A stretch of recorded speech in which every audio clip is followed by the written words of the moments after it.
Okay, so here we have a 1981 Yamaha IT250. So it being 81, it's the H model.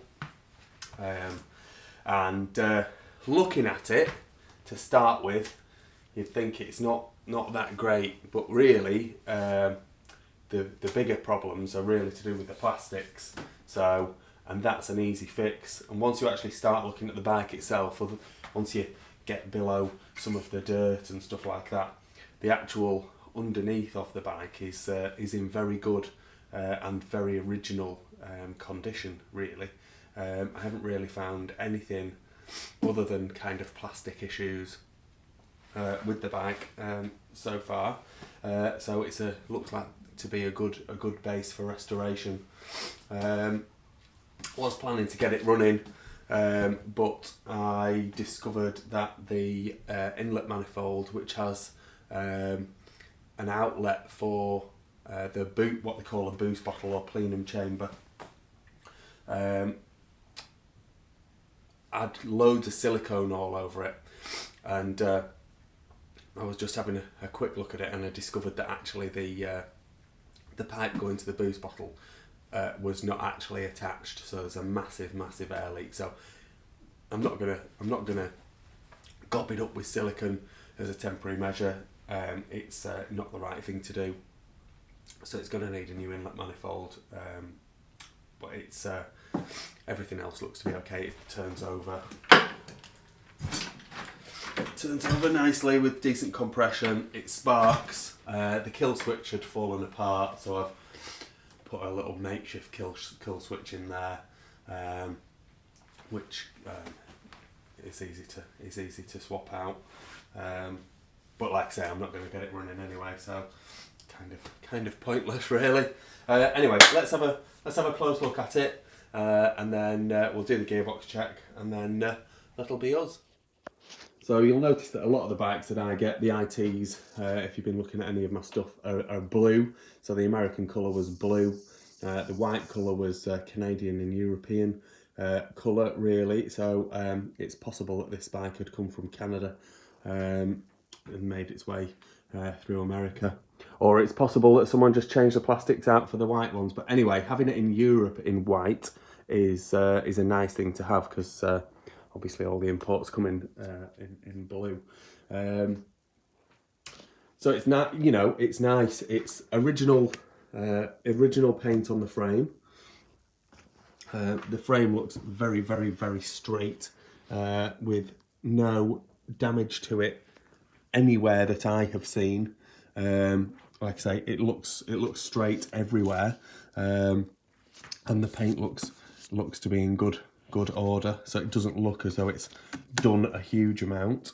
The engine and VIN numbers both match. I did kick it over a second ago. Kicks over with compression.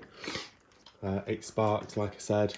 Someone's put a new fuel tap on there. There is fuel in the tank, so the tank shouldn't split when fresh fuel goes in it. The tank must be okay. I don't think it's really the white ones that have the problems. The blue and the yellow ones seem to go, really. So I don't know why the Yamaha ones do that, but there we go, they do. It's got the original boost bottle. Got the original, nitrogen canister for the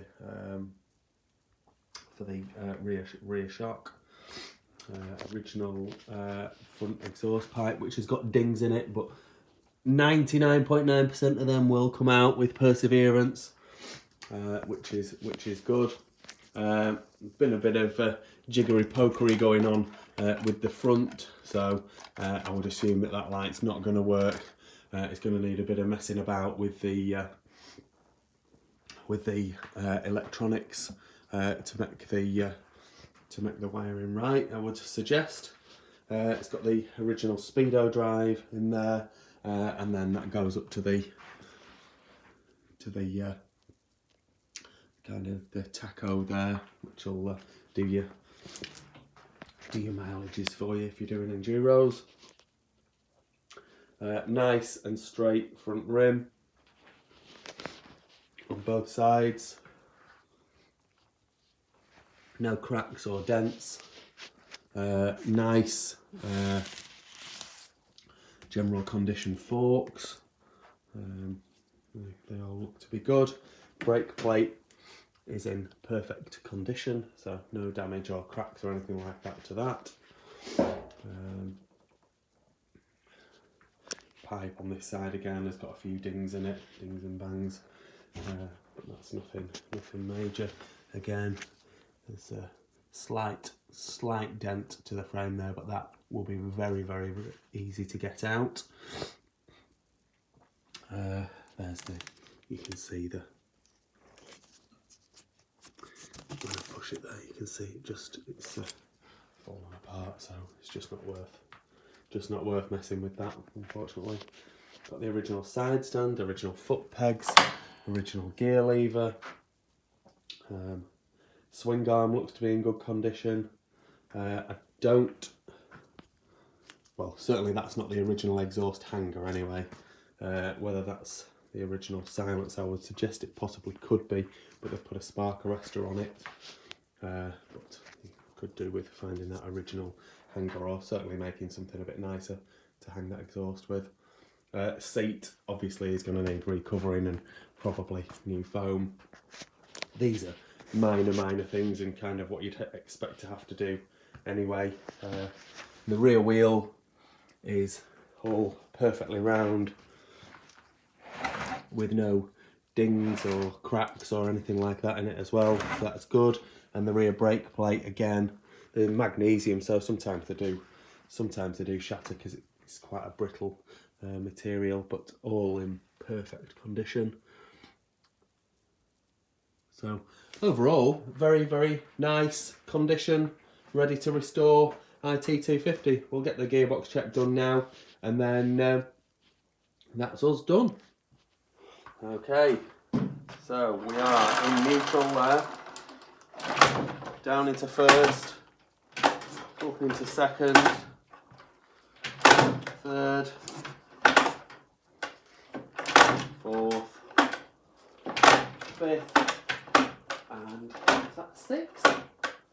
No, sixth, down to 5, down to 4, down to 3, down to 2, and yeah, neutral. So 6-speed box because it's an enduro bike. It's got that extra gear, so slightly taller gearing rather than the motocross. So there we go. There we have it. 1981 Yamaha IT250H in nice restorable condition, ready for a new buyer. Please like this video and subscribe to my YouTube channel. Just search Phoenix Motos.